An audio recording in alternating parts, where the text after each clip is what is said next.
Bien, donc on poursuit l'exercice. Alors là, bon, j'ai avancé un tout petit peu. Ici, on avait déterminé le rayon de convergence de cette série entière ici, qui était plus l'infini. Maintenant, je regarde le rayon de convergence de la série des a2n plus 1, x2n plus 1. Alors de la même façon, pour x différent de 0, je pose Vn de x, qui est donc le terme général, qui est non nul, hein. Bon alors, évidemment, si a1 est égal à 0, Vn de x est égal à 0, mais dans ce cas-là, tous les termes sont nuls, et la somme est nulle, et le rayon de convergence c'est plus l'infini. D'accord? Donc je peux supposer que 1 est différent de 0. Et quand je fais la règle de D'Alembert, Vn plus 1 de x sur Vn de x, d'accord? Bon, bah, je fais les calculs, et je me rends compte que, en fait, euh, le terme est équivalent à 1 sur 2n, donc il tend vers 0 quand n tend vers l'infini. Bon, le rayon de convergence, du coup, c'est encore plus l'infini pour la deuxième série entière. D'accord? Bien, alors je vous enverrai hein, évidemment en scan les documents pour que vous puissiez regarder ça à tête reposée. Euh, bon, en tout cas, ce qu'on vient de démontrer, c'est que vu que les deux séries entières ont un rayon de convergence qui est plus l'infini, alors on peut poser pour tout t. Alors je reviens à t, en fait, j'avais étudié la série entière à n, xn, mais bon, ici en fait la variable c'est t, hein.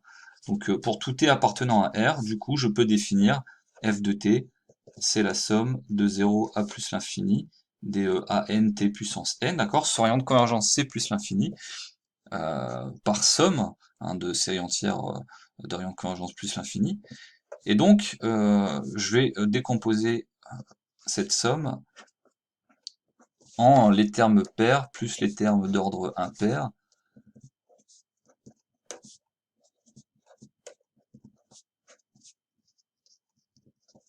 Voilà. Donc, le rayon de convergence, hein, bon, je l'ai déjà dit, mais le rayon de convergence, du coup, c'est plus l'infini. D'accord? Et en fait, ce qu'on va faire, c'est que, bon, on va exprimer A2n en fonction de A0, que je vais pouvoir sortir de la somme. Et donc, il va rester la chose suivante. Alors, A2n, c'était moins 1 puissance n sur factoriel n de puissance n à 0, donc j'ai sorti le A0, donc il me reste du t puissance 2n, plus j'ai A1, somme pour n allant de 0 à plus l'infini.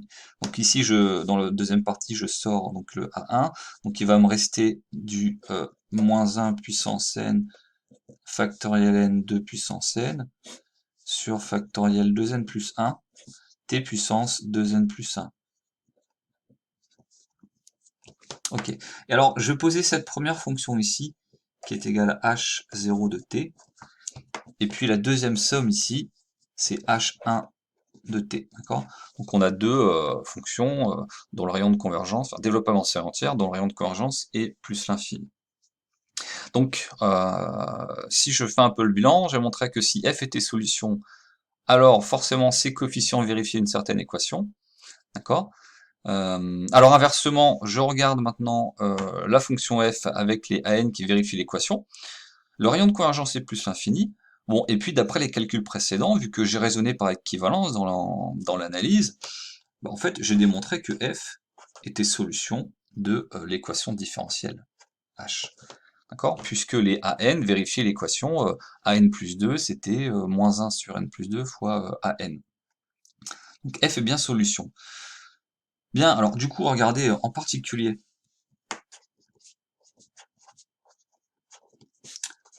si vous prenez le couple donc A0, A1, qui est égal à 1, 0, bah, vous obtenez la fonction H0,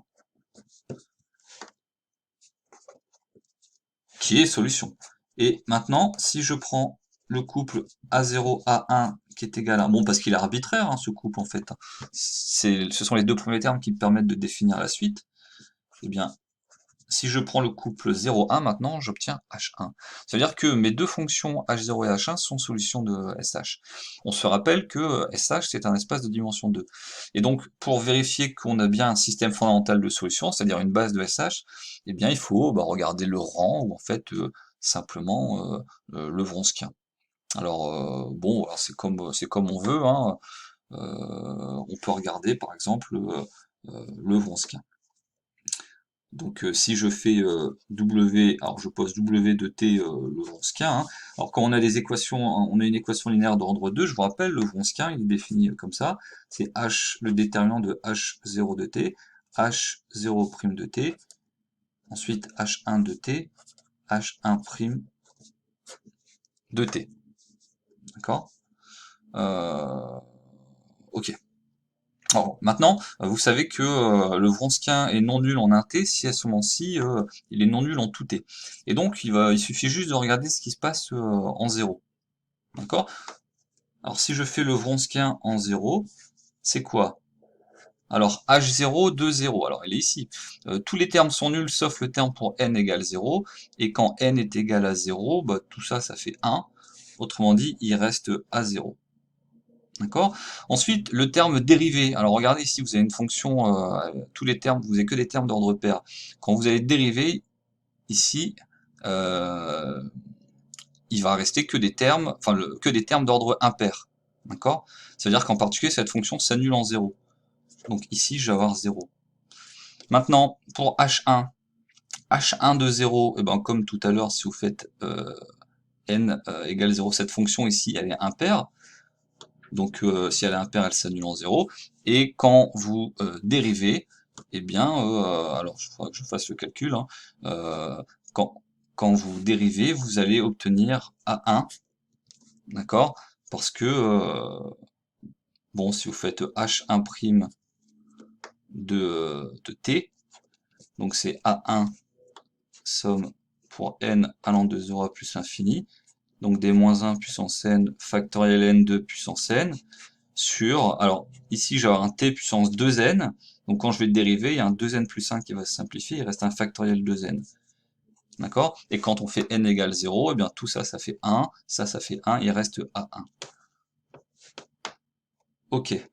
Bien, alors en fait, ici même, j'ai pris A0, mais en fait, A0 est égal à 1. Hein. Dans ce cas-là, en fait, c'est le premier terme. Donc, ici, c'est 1, pardon. Et ici, c'est 1 aussi. Hein, en fait, ici, c'est égal à 1. Et donc, il reste 1 qui est différent de 0. Donc, ça veut dire que la famille H0, H1, elle est libre dans SH. D'accord? Donc, la dimension de SH est égale à 2. Et donc, ça implique que H0 à H1, c'est une base de SH. Ok, bah donc on a déterminé l'ensemble des solutions. L'ensemble des solutions de l'équation. Donc, ce sont les combinaisons linéaires de H0 et H1. Bien. Alors remarquez qu'au passage, bon, pour H0, on peut trouver une expression un peu plus simple. Hein, remarque, quel que soit t appartenant à R, bon, si j'écris H0 de t d'une certaine forme, vous allez reconnaître une somme connue.